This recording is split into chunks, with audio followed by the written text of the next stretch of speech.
Hello and a very warm welcome. In today's video we are covering all 22 drivers ahead of the new season, new regulations, and I'm going to give my thoughts on each driver individually. A bit like driver ratings, but I'm going to talk about my thoughts ahead of the up and coming season for every driver. So let's jump into it, no messing around. We'll start with the world champion Lando Norris. He has achieved his dream. There's no pressure on him now. Can he defend the title? Only time will tell. But Lando Norris is going to be coming into this season with a lot of confidence after last season. Actually getting the job done. After Zandvoort, this guy really kicked on. Yeah, impressive. I'm interested to see what McLaren produce. I fancy them for the constructors this year, but I don't think they'll win the drivers. Oscar Piastri, massive season ahead. Let's be real, he bottled the title and he's had a long few months, well, not that long actually, a few months to think about it. But he's got to come back swinging. Yeah, that's going to have killed him last season. But he needs to come back fighting and carrying. Yeah, I would not be surprised if this is Oscar Piastri's last season at McLaren. I think there's going to be a lot of merry-go-round with these drivers. Oscar Piastri, can he fight for the title this year? Time will tell. Interesting to see how Piastri will respond. Into Mercedes, George Russell, finally. I think this is the time. I think it's the time. We're hearing good things about Mercedes. I think it's his time to finally get a shot at a title. He's my title favourite this year. That's not biased because Mercedes have barely produced him a car. But we're hearing really good things about Mercedes. And I fancy George Russell. Has he got the bollocks to stand up? Well, now we'll surely find out. He's waited. He's done his apprenticeship. Now he deserves a shot. Hopefully he can get it over the line. Yeah, really excited for the season ahead. I really hope Mercedes produce for their number one driver. Kimi Antonelli, yeah, interesting. Let's see how he does in his second season. He did a good first season. He was solid, not spectacular, had up and downs as you would expect, but I expect him to be a lot more consistent this year. And for me, Kimi Antonelli really needs to work on his qualifying. That was a bit of a weakness last season, so I would like to see better qualifying by Antonelli.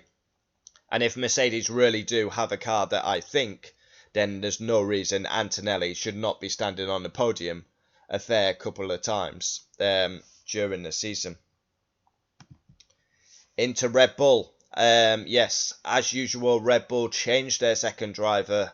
They hire a driver, they bin them off, and they replace another one. Isaac Hadjar, huge moment for him. Can he step up? The number 2 seat's been a curse. It's had Gasly, Albon, Tsunoda, Lawson. Can Hadjar step up? Is he going to be any different? Or are we going to see the same frailties that we see with the second seat curse? Hadjar is very explosive. He does remind me a bit of Yuki Tsunoda. He's very fiery. A bit like wears his heart on his sleeve. He's very emotional. Jumping into Max, yeah, can he win a 5th title? The rumours coming out of Red Bull is it's not good. And Max can leave the team if he's not in the top 2. So, by the summer break. Like I say, I think it's a big merry-go-round. I think Max sees Mercedes are good and he signs for Mercedes. I think Piastri's going to leave. I think Max is going to leave. And I think Leclerc's going to leave. We know what Max can do. Even if it's a shit package, he'll get the best out of it. Can he win the title? I would absolutely love to see George Russell and Max fight for the title. That would be a dream. Into Ferrari. Charles Leclerc carried the team on his back. And he's getting frustrated. I think this is Leclerc's last season at Ferrari. Yeah, I really do. I think Charles will be as good as he always is. But I believe this is his last season. Lewis Hamilton, his biggest season in Formula 1. He has to start well. If he doesn't start well, I've heard rumours that Lewis Hamilton could walk away if the car's shit in testing. We've had rumours that he could walk away at Silverstone. What's going to happen? It's his biggest season in Formula 1 for me. He has to start strong. If he doesn't start strong, and it's as bad as last year, he's got to retire. Simple as that. Into Williams. Now, I'll probably cover both drivers. Carlos Sainz, 2 podiums last year. Albon started the season amazingly. Bit hit and miss. Albon started the season strong, then tailed off. Sainz was the opposite. I think Williams, they've gone from 9th to 5th. They've got to look to get better than 5th. They need to just keep their momentum going at the minute. Liam, the lesbian Lawson, massive pressure on him going into 26. He's the team leader at VCAP, and can he do it? I'm Liam Lawson, I'm the team leader. I can't wait to be Lindblad's feeder. I don't know. Liam Lawson, yeah, fair play to him. After being sat by Red Bull, he turned it round. Now he's the team leader. He's got to step up. He's got to beat Lindblad comfortably. I expect him to do that. Yeah, qualifying, a big weakness of Lawson. He needs to improve qualifying. I expect him to beat Lindblad. Now we jump into Lindblad. Massive pressure on him. He's a rookie in new regulations. I hope he can stand up and be counted. I think he should have had another year in F2. I think a safer option would have been Yuki Tsunoda.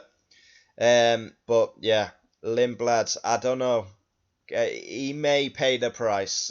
We'll see. I mean, he's talented, don't get me wrong, but you know what this outfit's like. I would not be at all surprised if he gets sacked and Tsunoda comes back. Aston Martin, wow. Can they produce? Can they produce? They've been missing, really.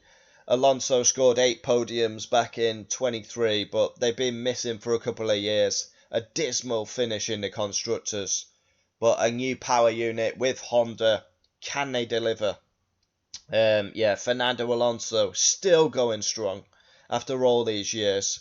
Can we finally see him win a race again? That would be absolutely mega. And probably he deserves to win another race. I cannot believe he's not won since 2013. For a guy of Alonso's talent, that seems unacceptable. But I mean, famously, last time he had a Honda engine, we had GP2 engine. The engine feels good, much slower than before. Amazing. Lance Stroll, what's he?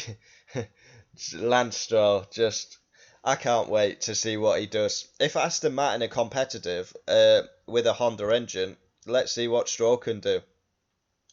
He's probably going to be as bad as usual. Haas F1. Esteban Ocon beaten and tarnished his great name by getting slammed by a rookie. Ocon needs to improve, otherwise he could be out the door. And Ollie Behrman is a future star in the making. Ollie Behrman is destined to drive for Ferrari. Leclerc will leave and Hamilton will probably retire. Surely Ollie Behrman steps up to the Ferrari. Does he step up in 26 or 27? He is destined for a bright future. Ollie Behrman needs to build on what he did in his first season. Remarkable. And Esteban Ocon needs to get a hold of his young teammate and smash him to bits. Into Sauber. Nico, the horsecock Hulkenberg. Well, it's not Sauber anymore. I need to change that, don't I? It's Audi. Yeah, Audi. Nico Hulkenberg, obviously they've just had a run out in Barcelona. Hulkenberg scored a podium. Quite a few positive rumours coming out about Audi. That they've got some up their sleeve. We wait to see. Bortoletto, yeah, he needs to build on his rookie season. He was solid in his rookie season. Few crashes, needs to iron them out. But yeah, can we see an Audi podium? Obviously, German manufacturer, German driver. It would be very fitting if Hulkenberg stood on the podium again. Alpine, wow. Gasly carrying the team on his back, scored all the points for Alpine. They finished a dismal 10th. They do go with the Mercedes engine. So yeah, Be interesting to see. Surely Alpine can't be as bad as last year. They've got a race fixer at the helm. Horner once involved in the team. I have no idea why. Yeah. Collie Dog. Huge pressure on Colapinto. I think he's very lucky to have a 2026 seat. He did nothing last season. Nothing. We need to see the Williams collie step up, and he's under massive pressure. I think very lucky to keep his seat. He did no better than Jack Doohan. He scored a big fat 0. Very lucky. Colapinto, huge pressure. You can have them Argentinians on their keyboards. Colapinto's the best thing since sliced bread. Well, he didn't show it last season, did he? Buenos Aires. And finally, Cadillac, the new team. We've just seen them have a day at Silverstone, doing some laps. Cadillac have gone with experience. Valtteri Bottas, a race winner. Sergio Perez, a race winner. Loads of experience. A brand new team coming in to new regulations. You need experience there. And Cadillac have got experience in a nutshell. Bottas has been around forever. Williams, Mercedes, Sauber and Cadillac. Perez has also been around with his Force India, Sauber, McLaren, Red Bull. Racing points. You know, massive experience here for Cadillac. They need that. How are they going to do? It's massive pressure on Cadillac. But yeah, Sergio Perez, they've both been sat out a year, so they're going to be hungry to be back on the grid. Bottas has been messing about, being a social bunny for Mercedes. Yeah, Porntash, and then Perez sat by Red Bull. As we've seen last season, Lawson got sacked, Yuki Tsunoda got sacked, so Sergio Perez did a very good job as the second driver, but still had to be sacked, really. So, there we have it, all 22 drivers covered. Just a couple of thoughts. I really do believe George Russell is going to be the champion. I believe McLaren will win the Constructors. But what I'm really hoping it for is better racing, better action on track. Forget all this paparazzi celebrity shite. Concentrate on the racing, the rule changes, wheel-to-wheel action. George Russell's the champion. McLaren's the Constructors champion. But I want a Russell-Max title fight. It will be spicy as fuck. It will be really heated. Proper aggression. Old school. Comment down below your thoughts. Adios.